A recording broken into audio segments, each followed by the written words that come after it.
प्रिय बच्चों, SK CBSE school Hukkeri YouTube channel पर स्वागत करते हुए आज हम कक्षा 9 के लिए हिंदी स्पर्श भाग 1 पाठ्यपुस्तक में गद्यखंड में यशपाल द्वारा लिखित दुख का अधिकार पाठ पढ़ रहे थे।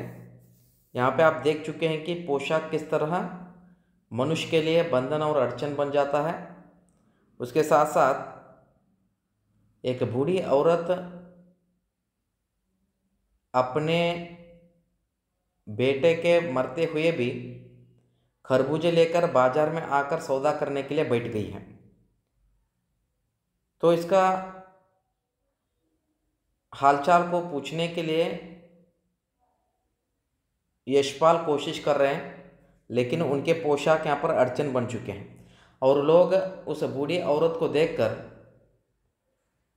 कुछ बातें कर रहे हैं, कुछ घृणा दृष्टि से कुछ लोग देख रहे हैं, लेकिन ये जानने की कोशिश नहीं कर रहे कि उस बूढ़ी माँ का हाल क्या है और वह अपने बेटे के मृत्यु के बाद किस तरह और क्यों बाजार में आकर बैठी है। तो ये सब कुछ देख रहे थे। उसके साथ साथ उस बेटे को एक सांप ने ढस लिया और एक पुजारी को बुलाकर उन्होंने पूजा पाठ करवाया। जो घर में जो भी था उसको दान दक्षिण में दे दिए, लेकिन उसका बेटा बिल्कुल नहीं बच सका। उसका नाम था भगवाना। उसका नाम क्या था? भगवाना। तो देखिए, जिंदा आदमी जो है नंगा भी रह सकता है, लेकिन जो मुर्दा यानी जो मरा हुआ आदमी है उसको नंगा नहीं भेजा जा सकता। तो उसको दफनाने के लिए घर में जो भी चीज़ें थी उसको यहाँ पर दे दिया। भगवाना परलोक चला गया। घर में जो कुछ चूनी भूसी थी सो उसे विदा करने में चली गई। देखिए, जो भी बचा हुआ था वो सब कुछ उन्होंने दे दिया विदा करने में, यानी उसको उस मुर्दे को दफनाने के लिए। सो बाप नहीं रहा तो क्या, लड़के सुबह उठते ही भूख से बिलबिलाने लगे। देखिए, बाप तो मर गया है भगवाना, उसका एक पोती एक पोता है, तो भूख से मर रहे हैं। खाने के लिए कुछ भी नहीं है घर में, क्योंकि जो भी था वो सब कुछ कहाँ पे उस पुजारी को दे दिया। कहाँ पे झाड़ी फूटी कर रहे थे ना, वहाँ पे। तो दादी ने उन्हें खाने के लिए खरबूजे दे दिया, लेकिन बहू को क्या देती? खरबूजे जितने थे वो खरबूजे दे दिए बच्चों को खाने के लिए, वाटरमेलन। बहू का बदन बुखार से तवे की तरह तप रहा था, यानी बुखार आई थी, टेम्परेचर ज़्यादा हुआ था, फीवर आया था। उसके बाद आप बेटे के बिना बुढ़िया को दुवन्नी चवन्नी भी कौन उधार देता? बेटा मर गया है तो उधार कौन देगा? हाँ, उधार कोई भी नहीं देगा ना घर में। आप भी जहाँ पे जाते हैं, आपके घर अगर पैसा नहीं है, पेमेंट नहीं है, तो आप उधार लाते हैं। कहाँ? बड़े बड़े किराना स्टोर से लाते हैं या नहीं? लेकिन यहाँ पे क्या हुआ है, उधार देने के लिए लोग आते ही नहीं, क्योंकि बेटा है मर गया है। उसके बाद बुढ़िया रोते रोते और आंखें पोंछते पोंछते भगवान के बटोरे हुए खरबूजे डालिए में समेटकर बाजार की ओर चली। और चारा भी क्या था? देखिए, बुढ़िया रोते रोते और आंखें पोंछते पोंछते भगवान के बटोरे हुए खरबूजे डालियों में समेटकर बाजार की ओर चली। और चारा भी क्या था? तो इसमें जो बचा हुआ घर में खरबूजे थे उसको लपेट कर लेकर बाजार चली गई, क्योंकि खाने के लिए कुछ भी नहीं है। और यहाँ पर क्या है, बहू पेशेंट है, फीवर आया है। और बुढ़िया खरबूजे बेचने का साहस करके आई थी, परंतु सिर पर चादर लपेट सिर को घुटनों पर टिकाए हुए फफक फफक कर रो रही थी। बुढ़िया तो ये सोचकर आई कि खरबूजे बेचूंगी, जो भी पैसा आएगा घर में अपने बहू की इलाज करवाएंगे, उसके साथ साथ बच्चों को भी जो कुछ खाने के लिए ला कर दूंगी, उसके साथ साथ मैं भी अपनी भी आपके लिए तो कुछ तो खाऊंगी। लेकिन वहाँ पर बेचने के लिए आए हैं तो बाजार में बैठी है तो फपक फपक कर रो रही है, उसके साथ साथ अपने चेहरे को घुटनों में दबा दी है, उसके साथ साथ क्या है, ऊपर चद्दर भी उड़ गई है। उसके बाद कल जिसका बेटा चल बसा, आज वह बाजार में सौदा बेचने चली है। हाय रे फतर दिल। देखिए कितना सिचुएशन क्रिटिकल आया है। बेटा मत तो मर गया है, लेकिन उसको बाजार में आकर बैठना भी क्या है, ज़रूरी है, क्योंकि घर में तो बहू बीमार है, बच्चे भूखे हैं, खुद भूखी है। उसके बाद उस पुत्र वियोगिनी यानी बेटे को खोए हुए वियोगिनी के दुख का अंदाजा लगाने के लिए पिछले साल अपने पड़ोस में पुत्र की मृत्यु से दुखी माता की बात सोचने लगे। देखिए लेखक जो ये सोचने लगा, जो अपना एक स्टोरी याद करने लगा, एक स्टोरी, पिछला स्टोरी। तो क्या देखिए, वह साम्राज्य महिला यानी एक अमीर लोग की महिला थी। महिला पुत्र की मृत्यु के बाद 2.5 मास तक पलंग से उठ ना सकी थी। देखिए 2.5 मास तक यानी 2.5।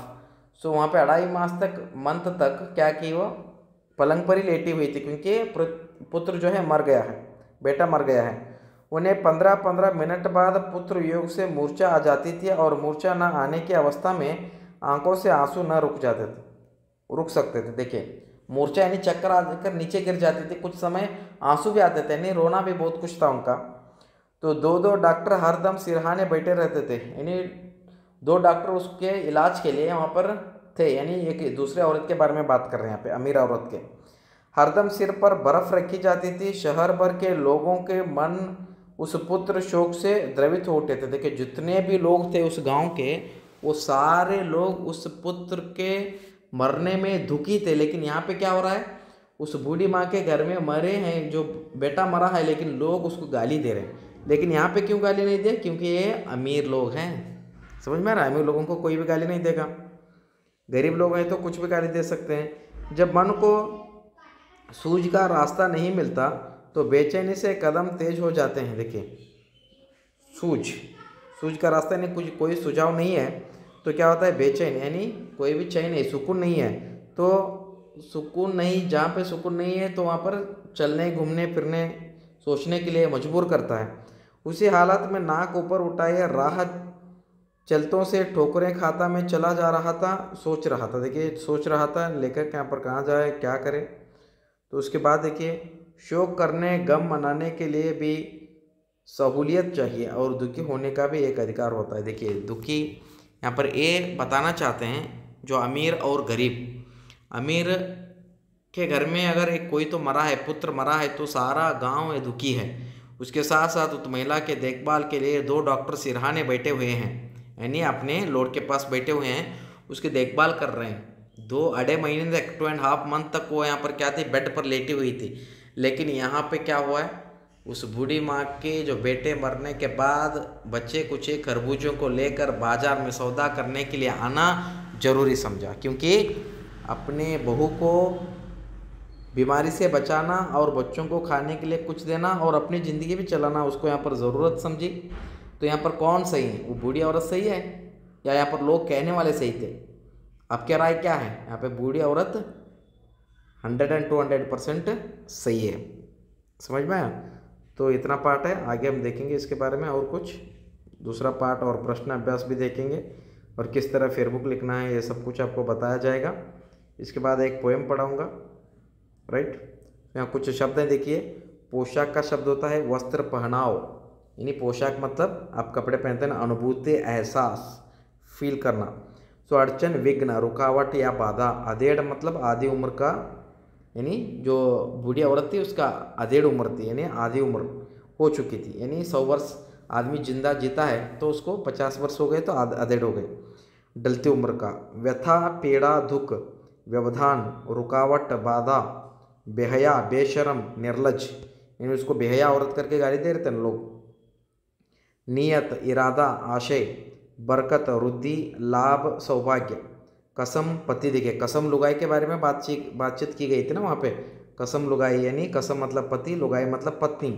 परचून की दुकान, आटा, चावल, दाल आदि की दुकान यानी किराना स्टोर। सूतक क्या होता है? परिवार में किसी बच्चे के जन्म होने या किसी के मरने पर कुछ निश्चित समय तक परिवार के लोगों को न छूना, यानी कुछ समय होता है, 13 दिन यहाँ पर दिया गया था, 13 दिन का सूतक, राइट। उसके बाद कचियारी, खेतों में तरकारियाँ बोना, यानी वेजिटेबल्स उगाना। निर्वाह मतलब गुजारा। उसके बाद गुजारा मतलब जिंदगी को गुजारा आता ना वो। मेड़, खेत के चारों ओर मिट्टी डालकर बनाया हुआ घेरा, दो खेतों के बीच की सीमा, उसको मेड़ कहते हैं। एक खेत है और एक खेत है और बीच में यहाँ पर मेड़ा है। तरावट, गीलापन, नमी, शीतलता, ठंडक बोलते हैं। ओझा तो झाड़ फूंक करने वाला यानी पुजारी, जो मंत्रवादी बोलते हैं ना हम लोग। चन्नी ककना, मामूली गहना और जेवर, जो मामूली गहना रहते हैं। चन्नी ककना मतलब जो रिच, उतना रिच नहीं। उसके बाद सहूलियत मतलब सुविधा। इतने जो कठिन शब्द हैं तो इसको याद रखिएगा, क्योंकि पाठ पढ़कर समझने के लिए आसान होगा। Thank you so much for attending this session. Have a nice day.